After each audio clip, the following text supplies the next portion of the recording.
কুমিল্লা ১৪গ্রাম উপজেলা শ্রীপুর ইউনিয়ন গোপালনগর মহিলা দাখিল মাদ্রাসার প্রতিষ্ঠাতা মাস্টার জাহাঙ্গীর হোসেনের তত্ত্বাবধানে বুধবার দিনব্যাপী গোপালনগর মহিলা দাখিল মাদ্রাসা মাঠ প্রাঙ্গণে তাফসিরুল কোরআন মাহফিল অনুষ্ঠিত হয়।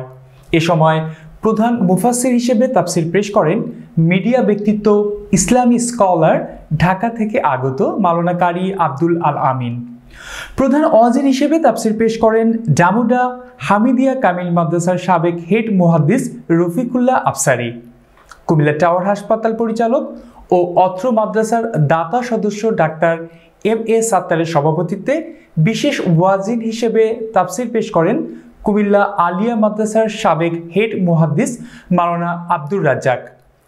চুপুয়া সফরিয়া ফাজিল ডিগ্রি মাদ্রাসার অধ্যক্ষ মাওলানা শহীদুল্লাহ।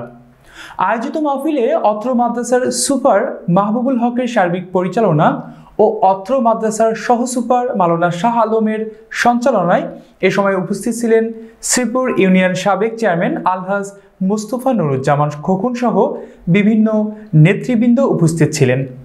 কোরআনকে আজকে আমরা রেখেছি শুধু কাগজের পাতায়, হাফেজের মাথায়, কিন্তু নাই শুধু সমাজের পাতায় পাতায়।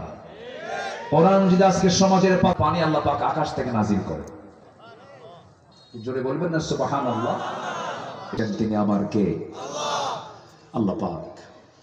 সম্মানিত ভাইয়েরা, যারা রাসূলকে শুধু নামাজে মানবেন, রাসূলকে শুধু রোজায় মানবেন, রাসূলকে শুধু দান। নূহ আলাইহিস সালামকে প্রশ্ন করা হলো আলমে আরো হাতে, হুজুর আপনি তো বেশি হায়াত পেয়েছেন, আপনার কাছে দুনিয়াটা কেমন মনে হয়েছে? তিনি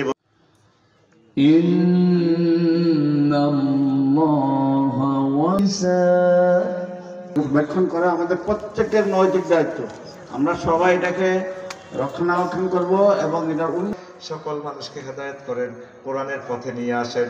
আল্লাহ আরো যারা আছে আল্লাহ মেহেরবানি করে সমগ্র পৃথিবীর সকল মুসলিমদেরকে আল্লাহ আপনি নেক হায়াত দেন, ইসলাম কবুল করার তৌফিক দান করেন।